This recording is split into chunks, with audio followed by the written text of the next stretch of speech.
Hello friends, എല്ലാവർക്കും നമ്മുടെ പുതിയ വീഡിയോയിലേക്ക് സ്വാഗതം. അപ്പോൾ നമ്മൾ ഇന്നൊരു പപ്പായ മെഴുക്കുവരട്ടിയാണ് കേട്ടോ ഉണ്ടാക്കുന്നത്. അപ്പോൾ അതിനാവശ്യമായൊരു പപ്പായ കുത്തിയെടുത്തിട്ടുണ്ട്. അത് ചെളിയിലേക്കൊക്കെ വീണാകെ ചെളിയായി, അതുകൊണ്ടൊന്ന് കഴുകി വൃത്തിയാക്കി എടുക്കുന്നുണ്ട്.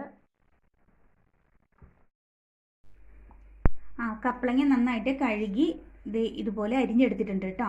പിന്നെ അതിന് വേണ്ടിയിട്ട് കറിവേപ്പില, ഒരു വലിയ സവോള, ഒരു 4-5 വെളുത്തുള്ളി. നമ്മൾ കപ്പളങ്ങ അരിഞ്ഞൊരു ചട്ടിയിലോട്ട് മാറ്റിയിട്ടുണ്ട് കേട്ടോ. പിന്നെ ഒരു നുള്ളു മഞ്ഞൾപ്പൊടി, പിന്നെ ആവശ്യത്തിന് ഉപ്പ്, പിന്നെ നമുക്ക് കുറച്ച് വെള്ളവും കൂടെ അതിനകത്തേക്ക് വേവാൻ ആവശ്യത്തിന് വെള്ളം ഒഴിച്ചു കൊടുത്തിട്ടുണ്ട്. ഇത് നമുക്കിതൊന്ന് വേവിച്ചുകൊണ്ട് വരാം.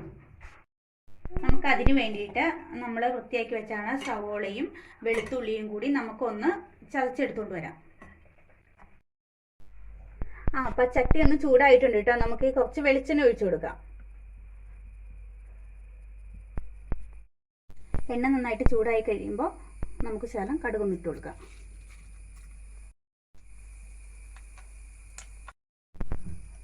കടുക് നന്നായിട്ട് പൊട്ടിയിട്ടുണ്ട്. ഇനി നമുക്ക് സവോളയും വെളുത്തുള്ളിയും കൂടെ നമ്മളൊന്ന് ചതച്ച് വെച്ചിട്ടുണ്ടല്ലോ, അത് അതിനകത്തേക്ക് ഇട്ട് കൊടുക്കാം.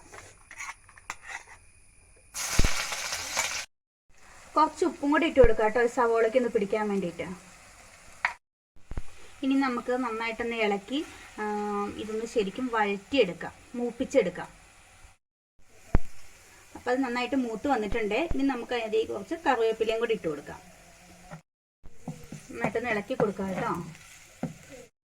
ആവശ്യത്തിന് കുറച്ച് മുളക് പൊടിയും കൂടി ഇട്ട് കൊടുക്കാം കേട്ടോ. ഞാനൊരു 2 സ്പൂൺ മുളക് പൊടി ഇടുന്നുണ്ട്. നല്ലതുപോലെ ഒന്ന് ഇളക്കി കൊടുക്കാം. ആ മുളക് പൊടിയുടെ പച്ചമണം ഒന്ന് മാറുന്ന വരെ ഇളക്കി കൊടുക്കാം കേട്ടോ. നമ്മൾ ആദ്യം വേവിച്ച് വെച്ച കപ്പളങ്ങ നമുക്ക് ഇതിലേക്ക് ഇട്ട് കൊടുക്കാം.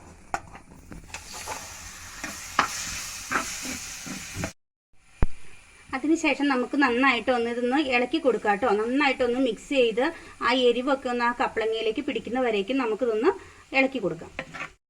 അപ്പോൾ നമ്മുടെ പപ്പായ മെഴുക്കുവരട്ടി റെഡി ആയിട്ടുണ്ട്.